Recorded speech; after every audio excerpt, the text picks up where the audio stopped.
The Dark Crystal wasn't your typical fantasy film. It was Jim Henson's most bizarre risk, an undertaking that bore no resemblance to the Muppets or Sesame Street. This was no children's bedtime story intended to lull kids to sleep. This was a fairy tale meant to terrify them, to traumatize them, to challenge them. Buried beneath the puppets, and the prophecy was agony sewn into every scene. The production of the movie was a painful experience for the puppeteers sweating under hot costumes, the designers who had to create a new mythology on a blank slate, and Jim Henson himself, who almost collapsed under the pressure of his own conception. And out of this fire, a myth was forged. A snowstorm left Henson stuck in a hotel room and ignited the earliest sketches of Thra. The Skeksis didn't simply remain trapped on movie reels. They returned years later in Farscape, on comic book panels, and even in a Netflix reboot that showed puppetry could still hold its own against CGI. The making of The Dark Crystal is a tale of madness, genius, and myth construction. Hidden in its darkness are 20 bizarre facts about how wild and ambitious the project actually was. If this kind of story touches your heart, if you're someone who cares about truth, responsibility, and speaking up for the voiceless, please like this video, subscribe to our channel Star Vault TV, and share it with someone who should hear it. Let's get started. It all started with Jim Henson's most daring decision. He wanted this tale to not make children feel better, but to scare them. That was statistic number one. Henson, the soft-spoken visionary who brought us Kermit the Frog, stunned his own staff when he said the Dark Crystal needed to be scary.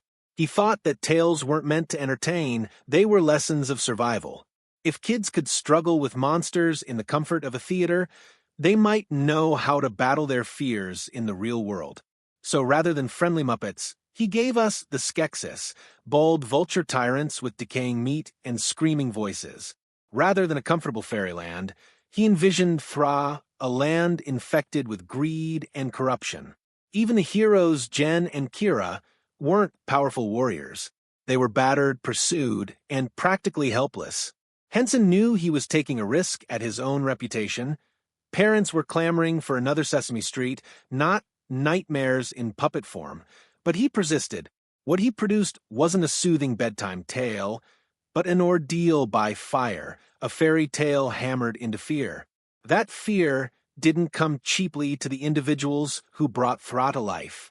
Fact number 2. Puppetry was torture. To viewers, the being seemed real. Each blink, each twitch, and snarl was palpable. But within those giant costumes was hell. The Skeksis weren't costumes at all, impractical suits that were more like fortresses. One puppeteer was contained within the huge body, while others controlled the head, claws, and eyes from a distance. In order to see where they were headed, the actors glued small television screens to their chests and squinted through the static. The mystics were worse. Their slouching bodies weighed so much that actors fell over after seconds within. Even Jen and Kira, the fragile gelflings, were worked to exhaustion. Puppeteers staggered on their knees to mimic childlike steps, their limbs sweating under sweltering studio lights. To the audience, Thra was enchanted. To the crew, it was raw survival. And for a few months, it appeared all that pain would be for nothing. Fact 3. The initial preview screening in 1982 was a disaster. Henson had insisted upon the Skeksis speaking in their own guttural tongue, untranslated. Audiences sat silently confused and annoyed. They couldn't make out what was happening and disliked the experience. Universal executives panicked and demanded cuts, edits, and even new creative control. Henson acquiesced on some matters. 20 minutes were cut, the Skeksis were dubbed into English, but still, the studio questioned the film. So Henson took one of the most courageous actions in Hollywood history. He bought the film back with his own dollars. Millions were at stake, but he would not let his dream be meddled with. He let it out as he had envisioned. The risk nearly destroyed him, but it also vindicated his trust in his work. That work nearly appeared vastly altered. Fact 4. Early designs of Jen and Kira had them with bright blue skin and hair. The alien look was striking but cold, making it hard for audiences to connect emotionally. Designer Brian Froud and Henson reworked them, softening their features and giving them warmer, more human tones. The result was characters who still felt ethereal but relatable. It was a minor shift that might have rescued the film. Had the original models remained, audiences would have been staring at early models of James Cameron's Nausicaa from Avatar, stunning but remote. Instead, Jen and Kira were delicate, vulnerable, and deserving of the audience's support. The villains also bore an evolution. Fact 5. The Skeksis were initially intended to represent the 7 deadly sins. The Chamberlain was envy, the ornamentalist lust, the gourmand gluttony. But as the story grew, these parts swirled and became one. The symbolic system was dropped in favor of something more instinctual. What was left was a race, so rotten they didn't require labels. They became monsters of excess, greed given flesh. Fact 6 takes us to Fizzgig, Kira's animal companion. Originally one of Froud's drawings, a puffball with a mouth full of teeth, Fizzgig came to life under Frank Oz's hand. Already the voice of Miss Piggy and Yoda, Oz brought howls, barks, and growls to Fizzgig, improvising in every direction on the set. During the dark mysticism and danger, Fizzgig's wild outbursts were a burst of energy and comic relief. His yips weren't rehearsed, they were chaos on legs. Without him, the film could have drowned in seriousness. The Garthim, the Skeksis nightmarish crab-like warriors, originated from a much stranger source. Fact 7. Lobster shell babies. Brian Froud looked at the broken shells after a seafood dinner and perceived monstrous forms. He drew the twisted claws and skinny legs until the Garthim emerged. On the screen, they were frightening. For the actors within, they were agony 70-pound costumes that almost smothered them until crew members literally suspended them on racks between shots to provide them with some air. Attention to detail existed everywhere. Fact 8. Jim Henson understood the secret of creating puppets that seem alive lies within the eyes. All of the Dark Crystal characters' eyes were hand-blown glass, designed to blink, flick, and move in tiny human-like motions. Without that information, the gel flings would have resembled dolls and the Mystics mannequins. With it, they had soul. That's why, decades later, audiences still cringe when a Skeksis leers or feel strangely disturbed when Kira blinks. Fact 9. The great reveal of the movie that Skeksis and Mystics were 2 halves of a single race wasn't an afterthought. Hints were given right at the beginning.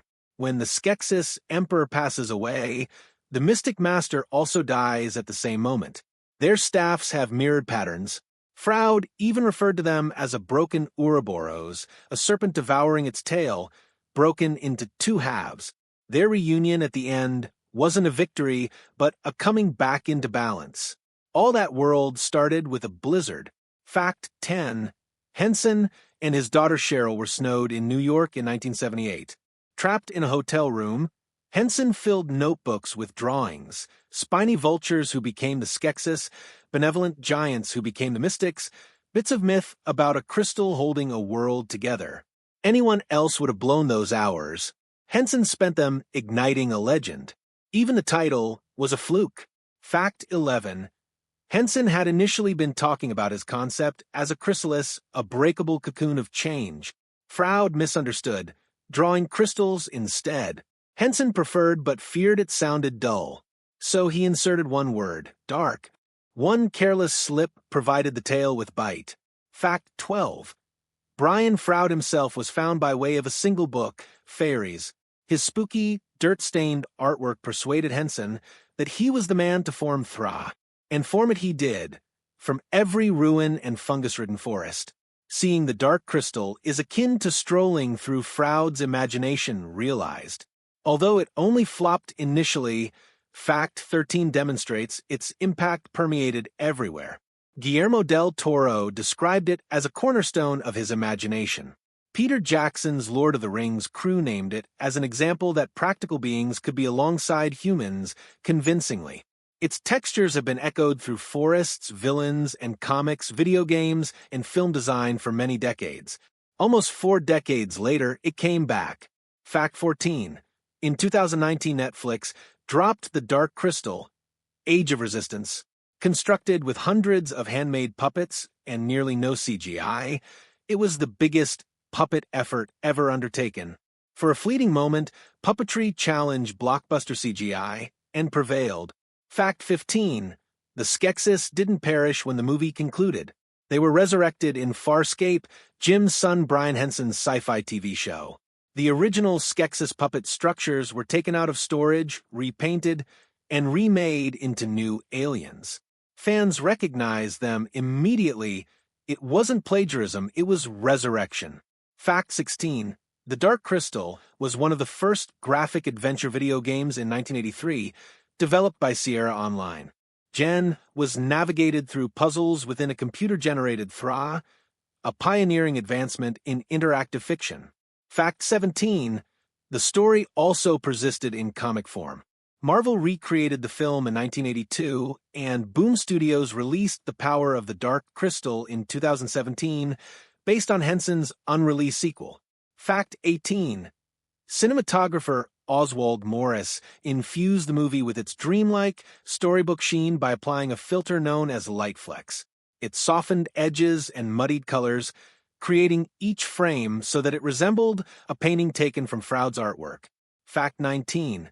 It had a budget of $15 million, grossed $40 million, but was eclipsed by Spielberg's E.T. that same year.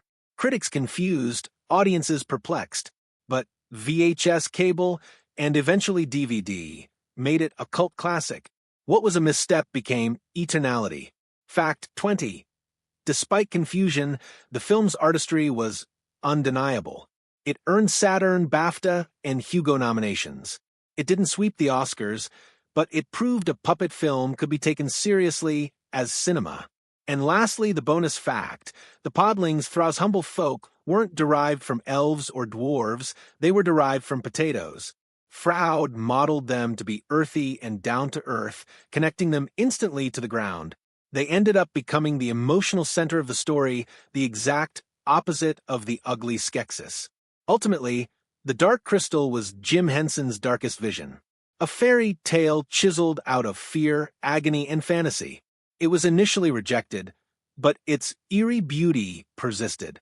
Thra still exists today in comics, video games, Netflix's reinterpretation, and in the minds of every director it has influenced.